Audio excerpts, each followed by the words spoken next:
When the teaser trailers for The Unknown were coming out, there was a lot of speculation that it was going to be either a Wendigo or a Skinwalker, two creatures of Indigenous folklore, and in response to the speculation, many people of Indigenous descent took to Twitter to beg and plead with Behavior that this wasn't what this was. Of course, Behavior did end up responding in kind and to say that no, this was not either of those things, and that complete respect toward the cultures had been given. Unknown actually turned out to be an amalgamation of various folklore and cryptids, of which I will discuss more when I finally do a video on The Unknown. This, of course, sparked a large discussion about whether or not these creatures should ever come to the game and how this might happen. And I've wanted to make a video on this for a long time. However, as many of you can tell, I am not Native American. I am a Cajun. So, in an effort to have an open communication about the possibility of Indigenous culture making its way into the game, I invited the Indigenous creator, TheCroShow, over to the channel to answer some questions and provide an educational discussion around the subject. Before we get into the conversation, I want to make a few things clear. 1. If you are not Indigenous descent, you're welcome to have an opinion, but understand that your opinion, just like mine, does not hold any weight, as the discussion to add Indigenous culture into the game does not affect us. Number 2, I have been told that some people don't care for Crow for one reason or another, and I frankly don't care. If you dislike him, that's between you and him, but Crow is here on the channel as a guest, and I expect him to be treated as such. If you have personal beef with him, keep it out of my comment section, and disagreements with what he says today should be kept civil. And number 3, I understand that people will have their own questions for Crow. If you do, please direct them toward his socials, which will be linked in the description down below. I will not be transferring questions to him. With all that being said, let's get into the conversation, and I'll see you guys at the end of the video for the outro. I will say that myself, I have done a full video on one of my other channels on the W creature, and the history, and as you can guess, a lot of the way we see that creature in modern day is because of racism. Surprise. Basically, a racist white man came in, took Native American folklore, and bastardized it so that they can paint Native Americans in a bad light. So, I understand, personally, why we may not want the W creature or the S creature to be in a killer in Dead by Daylight, but could you explain to everybody watching basically why it's not a good idea to have those creatures in the video game and represented that way? And thanks again for inviting me to be here with you to have this conversation, because I think you might be the only one who's extended the invite to talk about this in this space. And I do have to say, up front, I am Coast Salish and Kwagilth, which are nations on the west coast of Canada. So when it comes to the W creature, it's actually not in my territory, and that is very specific to Algonquin people. That's more on the east coast of eastern side of Canada. So I don't want to speak on their behalf, but I can speak to some of my own kind of research I've done and conversations I've had with fellow Indigenous content creators and people. Is just the reason we don't want those creatures in the game is it would 100% be completed. We don't trust Behavior to do a good job of that and to represent properly. And also it doesn't have to be those creatures by default, and that seems to be the North American way when it comes to Canadians and Americans. If y'all want us at the table as monsters, those are the only choices, when it could quite literally be anything. It could be some guy who's a serial killer, or some tragic story like the Wraith or Spirit or anything like that. Doesn't always have to be exactly our stories and folklore, if you will, if I'm going to use a colonial term that everybody can understand. Right. And I guess that was one of my main questions, and one of the reasons I really wanted to bring somebody of Native American culture onto this discussion, because I for a lot of people, you guys probably can guess I'm not Native American. I am Cajun, so when the discussion comes to like Cajun folklore and stuff, I can talk about that, but I can't speak on this. So my question is, if they were to reach into Native American culture to find something, how would they what would they be able to do to respectfully place that in the game? Because I think as far as I know, Native American culture is severely missing from Dead by Daylight. We don't have Oh, anything. big time. Yeah, the closest thing we have is the Two Spirit Charm, which is um, Indigenous identity, has roots in Indigenous identity. Um, that's about all we have, which I don't think is enough. In order to find proper representation, they would just have to go into the community. I would prefer the communities where they're located. I think they're in Montreal, Quebec. Hmm. So if they were to seek local elders and talk about, what kind of stories they can use in order to represent the people there inside their video game in a respectful way, and to have paid consultants see the project from start through finish and approve everything, when it comes to cosmetics, the look, the design, the stories. And I would just deal with, it's been done in other video games, like Rainbow Six Siege. They have that one Indigenous character who's voiced by an Indigenous voice actor, and that was a very successful launch of an Indigenous person inside the video game. And I watched the video on YouTube. I don't play the game, so I'm not too familiar with that full story, but I watched the video and that character was released, and you could tell that they had like elders that were giving them guidance and giving them the thumbs up or thumbs down when it comes to the look and the feel and the story of the characters. So it really just has to start with the people and go from there. Right. I understand that. Yeah, because I think the biggest concern, at least from me, for an outsider looking in, is my biggest concern is they go all, guy with tan hides and long braids and face paint. Ooh, he went this way, type of thing. Like, I'm concerned that they go all stereotypical, dagger hunting looking dude, and that's what I'm worried about. And so I always wondered if there were other creatures that they could use, or if it would have to strictly be, like you said, like a serial killer or somebody with a tragic backstory or something like that. Yeah, there are probably creatures they could use, and the interesting thing is, from my culture, the cultures that I'm in, we're kind of more closed off than most other Indigenous cultures. So it's not really my place to say, well, this would work in the video game. It would really have to come from elders, and you get the approval from those people. And the thing is, you definitely do want to avoid any ancient stereotypes that you see usually in Kevin Costner movies. Walker, Texas Ranger. Yeah, stuff like that. You want to avoid those stereotypes and be very respectful. And the thing is, like, you might not be familiar with them, but there's like an EDM group called Hallucination. They used to be called A Tribe Called Red.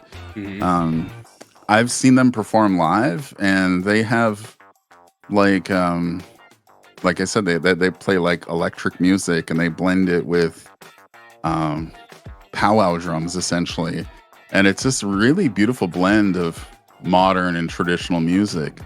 And when I went to their show, they were dressed in like very kind of urban hip hop attire, blended with some traditional like moccasins and leggings and such. Right. They had dancers who were there doing a combination of traditional dancing with urban hip hop dancing. So I think that, like, if I had it my way, I think it would be something like that. I think we don't have to go back to ancient times and celebrate that. That would be cool and all. Right. But I do think that sort of a blend of more modern times mixed with whatever traditional story the elders come up with and approve. Right. Right. And that's honestly the answer that I was looking for was, like I said, how we do this respectfully. The last question I had for you regarding this whole thing was, when the conversation of Native American or indigenous culture coming to the game, whether that be in the form of a monster or an actual character or something like that, there is a subsect of people on the internet who say they're indigenous, which they probably are. Like, I don't want to disbelieve what somebody says their culture is. Mhm. But there are people who say they're indigenous who say they don't mind if something like the W creature or the S creature comes to the game. What, in your opinion, like, how do you approach that conversation with those people when they say they don't care, when there's obviously a lot of people who do care? Yeah, and I think that comes from a lot of disrespect and sadly probably bad parenting, bad upbringing, and goes super deep. Like, it could be any number of things. They may not be fully in touch with their culture and with their people and even with their families. Because if they had a traditional upbringing, if they had an elder in their life, they probably wouldn't be saying those things. Because those are such sensitive topics and have to be protected. I've actually encountered a number of people like that, Mm-hmm. and they call me very rude names. They call me very, when it comes to indigenous people, there are words and terms people use to attack a fellow indigenous person to make them feel less than and not authentic, even though I was raised very traditionally, and luckily I was raised on the res and have I was raised by the community, my uncles, aunties, grandparents, my parents, and older cousins and stuff. So yeah, when I hear a conversation like that, when somebody says things like that, like, I don't mind, I don't care, it's my automatic assumption is they're probably not native, or they just had a really bad upbringing, and I really do feel bad for them and wish that they had the um I do wish that they had stronger influence from their elders and from their community. Um and it is a shame they feel that way, and of course they're allowed to feel that way. But yeah, there's reasons why we don't want those as a part of video games. And I shared that article with you, Yeah. talking about using the original title for the first article is called "Using Native American Folklore," and the other one was "No Longer Taking Questions Involving the W Creature." Mm-hmm. And yeah, and that's just the thing. Like, the people who are responding that way, they clearly don't understand the stories, and it's another reason I feel bad. They should understand the stories, and if they really listened, they would realize that, yeah, this is like the thing is, like, I'll just say one thing, and I'm kind of speaking from this article when it comes to the W creature. It is pure evil, and it is pure greed, and that's basically its only existence. When it's used in modern literature and modern filmmaking, it's quite often like it's not that. It's kind of that, but then they add some things like it's hunting one person, and it won't stop until they get that one person, and they don't really follow the kind of rules that have been set by the Algonquin people. And so yeah, it's an awkward thing to talk about because we're not supposed to talk about it. Right. and especially since I'm not from there. But again, I can, like, you mentioned when there was concern when Dead by Daylight was posting kind of teasers about the unknown. There was concern that it was going to be one of those creatures, and myself and another Indigenous content creator, we raised concerns saying, "Hey, we're really worried. Please don't do this if it's this," and Yeah. and they did confirm. They're like, "Yeah, we didn't use any Indigenous folklore," and for us that was enough. We're like, "Okay, cool, all right, we can breathe a sigh of relief." Right. But yeah, I still get private messages about that interaction from people who were really not happy with that. Yeah. I can about imagine. I guess the last thing I have before we kind of close this out, because this has all been very insightful, and I hope that my hope is to use my platform on YouTube with my discussion videos to hopefully have people listen to what you've had to say today, and keep in mind when discussing whether or not they want certain creatures or certain people to come to the game, to understand that this is a conversation for the Native American community. And we are only bystanders. Our opinions, while we can have our opinions, they don't hold weight in the conversation. And so that's what I wanted to do. So my last thing to ask you is, for everybody who's watching this right now on YouTube or on Twitch or wherever, do you have any ways that they can go out and learn more about the culture in a respectful way, so they can have more of an informed outlook on the entire thing?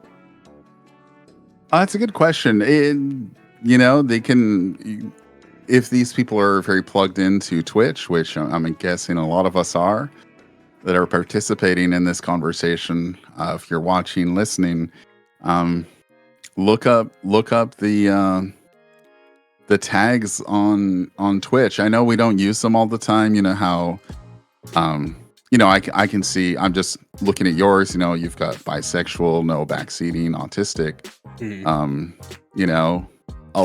Most of us streaming who are Indigenous, we have Native American, Native Canadian, Indigenous. So you can start there and just kind of get to know people. And as you get to know them, then you can start to ask questions. You don't want to come out and say, "Where are you from? Where are your people?" and blah blah blah right away, right? You just kind of get into their community, make an effort to get to know them, and through their content, because we've had multiple conversations. I'm a part of a stream team called the Four Directions, and that's another good place to start. Just search the Four Directions on Twitch, and you'll see our stream team.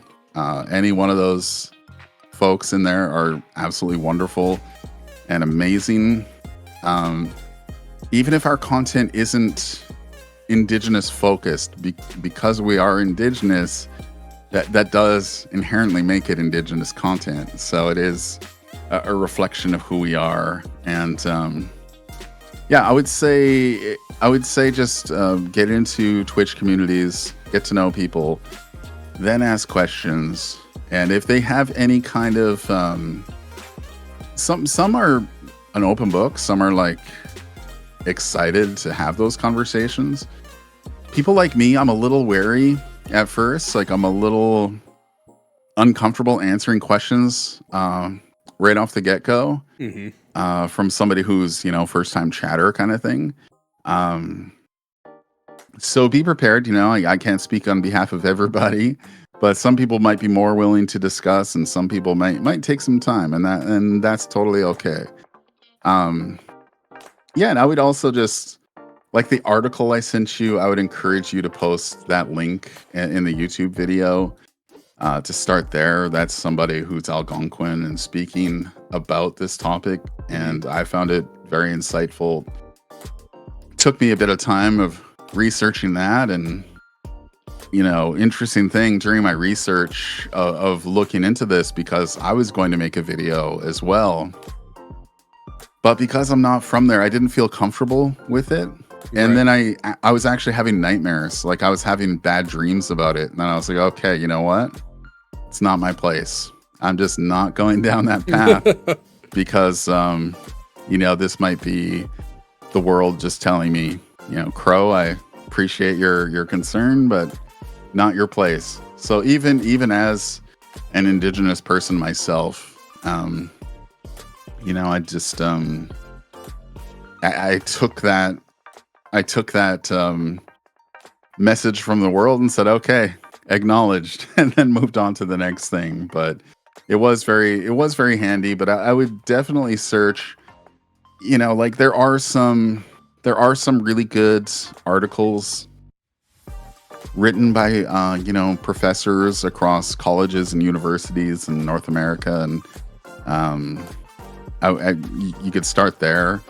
I would also just confirm that the person writing it is in fact Indigenous, and just kind of go from there. Yeah, it's a really hard question to answer because there's so many of us across, even just in my area here, like in the region that I live in. If you drive, 2-3 hours away, the culture is just so much different. There's so many different stories, even different kind of patriarchy versus matriarchy kind of structure. Right. A lot of nuance there. So if I'm going to, fly to the other side of the country, it'll definitely be much, much different. But, we can all, Indigenous people, we can all relate to each other in certain ways for sure. But, yeah. Long-winded answer. Get to know people and check articles from colleges and universities. Yeah, no, I definitely understand that, and I really like the well-roundedness of everything, and I greatly appreciate you coming on to help me with this, because when I first wanted to make the video, I was originally just going to do what I did for my original video on the W creature and just read Wikipedia, but then I figured, it wasn't a conversation I really wanted to have without some Indigenous input. So I really appreciate you coming on, and thank you to the people who tagged Crow on Twitter when I put the call out. That was also cool. So I really appreciate it, man. And is there anything else you want to say to the people watching out there? Yeah, just anybody watching, I really hope that my fingers are crossed that we do get proper representation for Indigenous people in Dead by Daylight, because I would love to play a survivor or killer or both that look like me and that I can identify with, because when I'm playing, it doesn't mean as much, like I think that anybody watching, if you're, Caucasian or Black or Chinese, Korean, you have characters you can grab onto and that you can relate to. I don't. And I know that there are other cultures that are not involved in Dead by Daylight just yet, but I just think it's a crazy oversight that the first people of this country are not represented. And there's a long history of racism where behavior is located. So it's starting to feel like it's not a coincidence to me. It's starting to feel like that, yeah, they just... And the thing is, let's be honest, let's face it, the Caucasian characters are more popular and better selling. You look at Sable and you look at the cosmetics they've thrown out for her. I get it's a business decision, but at the same time, it's like, come on, man. It's time. Yeah, for sure. For sure. All right, Crow. Well, I'm going to let you go back to your daily duties, man. And once again, thank you so much for joining me. And in the future, maybe we'll have a full episodes of Conversations by Daylight with you, where we actually do like a full interview, community questions, all that stuff. I look forward to it. Yeah, man. that'd be fun. I'm down. Just let me know. I will do so. Have a great day, my man. All right, take care. Bye. Bye-bye. And that's all we have for you guys today. I hope you guys enjoyed the discussion. It was a really good, cool, and insightful thing, and I really enjoyed sitting down with Crow to listen to what he had to say. Just like I said in the beginning, if you have questions for Crow, you can check the description down below, so you can check him out on Twitter, Twitch, and all of that other good things. And as always, a great big special thank you to my channel members listed on screen now. If you want to find out how to become a channel member today and get awesome perks like seeing videos early, merch discount codes, and more, then please click that join button down below. I love you guys so much, and I will see you in the next one. If you're a fan of Dungeons & Dragons, then check out my other channel, Kaiser the Bard, where I do things like discuss the game, give you DM and player tips, and more. We'll see you over there. Link is in the description.